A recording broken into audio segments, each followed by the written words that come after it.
વડવા વિસ્તારમાં શાળા નજીક શંકાસ્પદ હાલતમાં રેકી કરતા પરપ્રાંતીયને લોકોએ ઝડપી પોલીસને હવાલે કર્યો.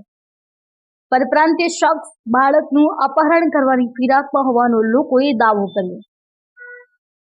ભાવનગર શહેરના વડવા વિસ્તારમાં આવેલી એક ખાનગી શાળા બહાર છેલ્લા 2 દિવસથી શંકાસ્પદ હાલતમાં આટાફેરા મારતા એક શખ્સને જાગૃત લોકોએ ઝડપી લઈ એ ડિવિઝન પોલીસને હવાલે કર્યો હતો.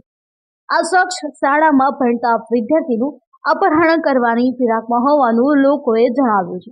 સમગ્ર બનાવની અંગે પ્રાપ્ત વિગતો અનુસાર આજરોજ શહેરના વડવા વિસ્તારમાં આવેલી મસાણી સ્કૂલ બહાર લોકોના ટોળા એકઠા થયા હતા અને મુરાદાબાદ જિલ્લાના નીરજ નામના પરપ્રાંતીય ભૈયાને સ્થાનિક જાગૃત નાગરિકોએ ઝડપી લઈ પૂછપરછ હાથ ધરી હતી.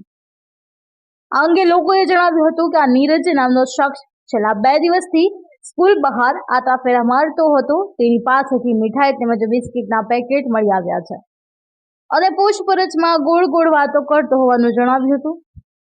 આ ભાઈઓ શાળામાં ભણતા કોઈ વિદ્યાર્થીનું અપહરણ કરવાની મેલી મુરાદ ધરાવતો હોવાનું લોકોએ જણાવ્યું છે. લોકોએ સ્થળ પર જ આ શખ્સને મેથી પાક આપી એ ડિવિઝન પોલીસને હવાલે કર્યો હતો. આ અંગે પોલીસે શખ્સનો કબજો લઈ પૂછપરછ હાથ ધરી છે. અશ્વિન ગોહેલ, જી ન્યૂઝ, ભાવનગર.